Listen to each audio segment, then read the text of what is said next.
Hi hello అండి. ఈరోజు నేను మా ఇంట్లో అసలు సిసలైన రాయలసీమ స్టైల్‌లో గోంగూర పచ్చడి చేశాను.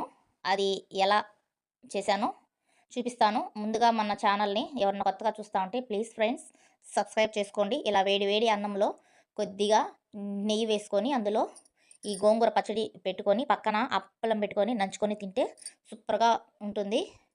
ముందుగా ఇక్కడ నేను ఒక కట్ట గోంగూర తీసుకొని శుభ్రంగా ఒలిచి కడిగి ఈ విధంగా పక్కన పెట్టుకున్నాను.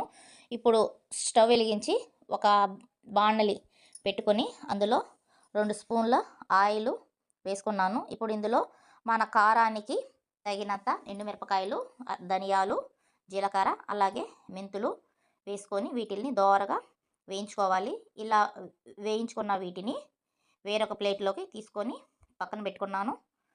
ఈ విధంగా ఇలా ఇప్పుడు ఇదే బాణలిలో ఇంకొక స్పూను ఆయిల్ వేసుకొని మనం ముందుగా కడిగి పెట్టుకున్న గోంగూర వేసుకొని ఈ గోంగూరని బాగా వాడ్చుకోవాలి. ఈ విధంగా బాగా వాడ్చుకున్న తర్వాత ఇంకొక స్పూను కొద్దిగా నూనె వేసుకొని మళ్ళీ బాగా కలుపుకొని దీనిని కూడా వేరొక ప్లేట్లోకి తీసి పక్కన పెట్టుకుందాం. ఇప్పుడు ఈ పచ్చడి అంతా రోట్లో దంచుకుంటేనే బాగుంటుంది ఫ్రెండ్స్. ఇలా మనం ముందుగా వేయించి పెట్టుకున్న ఎండు మిరపకాయలని ఇలాగా రోట్లో వేసుకొని ఇందులో తగినంత ఉప్పు వేసుకొని దంచుకోవాలి. దీనిని మెత్తగా దంచకూడదండి. ఈ విధంగా కొద్దిగా ఒకలా ముక్కలా దంచాలి. ఆ మిరప విత్తనాలు మనకి పంటి కింద పడతా ఉంటే తినేటప్పుడు పచ్చడిలో చాలా కమ్మగా ఉంటుంది. ఇప్పుడు ఇందులో 4 తెల్లగడ్డపాయలని కూడా వేసుకొని దంచుకుందాము. ఇప్పుడు ఇందులో ముందుగా వేయించుకున్న గోంగూరను కూడా వేసి బాగా నూరుకోవాలి. ఇలాగా నూరుకున్న ఈ పచ్చడిలో మనకి రోటి పచ్చడి అంటేనే మెయిన్గా ఉండాల్సింది ఎర్రగడ్డ.